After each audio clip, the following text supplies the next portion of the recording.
उसमें जो चौथा पाद है वो केवली पाद के नाम से जानते हैं। इसके अंतर्गत 34 सूत्र है टोटल। सभी के अंतर्गत किस किस पाद में कितने कितने सूत्र होने चाहिए वो कंफर्म होना चाहिए। तो उसमें कौन कौन से मुख्य पॉइंट है। प्रथम पे आ जाता है 5 प्रकार की सिद्धियां किस किस से मिलती है। जन्म, औषधि, मंत्र, तप सिद्धियां, समाधिजा सिद्धियां, ये 5 प्रकार की सिद्धियां मिलती है। फिर आ जाता है निर्वाण, चित्त की अवधारणा। चित्त की अवधारणा के बारे में बताया गया है। तृतीय फिर आ जाता है ध्यान जनित चित्त किस तरह का होता है, वो छठे वाले सूत्र में आ जाएगा। ये ऊपर वाला चौथे सूत्र में, ये छठे सूत्र में। फिर हो जाता वेरी वेरी इंपॉर्टेंट, यहाँ से हमेशा प्रश्न पूछे जाते हैं कि योग दर्शन में कितने प्रकार के कर्म की बात की गई है। 4 प्रकार के कर्म बताए गए हैं जो 7वें वाले सूत्र के अंतर्गत सम्मिलित है। शुक्ल कृष्ण, अशुक्ल अकृष्ण और शुक्ल कृष्ण मिश्रित क्रम। तो योगी के कर्म अशुक्ल अकृष्ण होते हैं।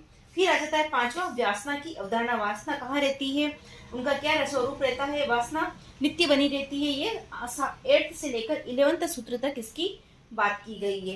फिर आ जाता है वेरी इंपॉर्टेंट, इसके अंतर्गत भी धर्म में एक समाधि का वर्णन 29th सूत्र के अंदर आ जाता है। धर्म में एक समाधि और उसके फल तथा क्लेश कर्म निवृत्ति, उसके बाद की जितनी भी है वो धर्म में एक समाधि के ही फल आ जाते हैं। 7th पॉइंट पर है विवेक ख्याति का स्वरूप कैसा होता है। जो आपकी विवेक ख्याति, योगी की जो विवेक ख्याति होती है उसका स्वरूप बताया गया है 31 में।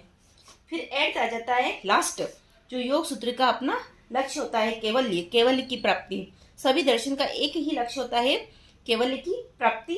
तो केवल स्वरूप प्रतिष्ठानम, यानी कि व्यक्ति अपने स्वरूप में स्थित हो जाता है, जो कि तदाद्रष्टु स्वरूप अवस्थानम।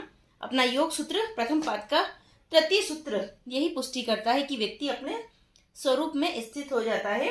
तो इसका ये चौथा 34th सूत्र इसके बारे में कहा गया है, इसलिए इसका नाम पूरा संपूर्ण केवल्य की बात की गई है इसके अंतर्गत। तो यूनिट 4 केवल्य पाद का एक ये छोटा सा विश्लेषण हुआ। इसके अंतर्गत भी ये इंपॉर्टेंट 4 प्रकार के कर्म और धर्म में एक समाधि, ये महत्वपूर्ण है।